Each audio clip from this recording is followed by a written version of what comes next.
నమస్కారం. సుప్రభాత ఘంటారావానికి స్వాగతం. ముందుగా ప్రధాన అంశాలు. అమెరికా సుప్రీంకోర్టు తీర్పు తర్వాత వెనక్కి తగ్గని ట్రంప్. పలు దేశాలపై విధించిన సుంకాలు 10 నుంచి 15% పెంపు. పైరవీలు మానండి, పార్టీ సిద్ధాంతాల కోసం పనిచేయండి. నేతలు గీత దాటితే వేటు తప్పదని డీసీసీలకు సీఎం హెచ్చరికలు. నేడు దేవాదుల ఎత్తిపోతల పనులను పరిశీలించనున్న సీఎం. పనుల వేగవంతంపై అధికారులకు దిశానిర్దేశం.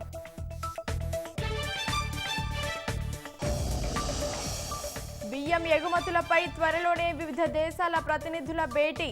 మార్కెట్లో డిమాండ్ ఉన్న పంటలు పండించాలని ఉత్తమ్ సూచన.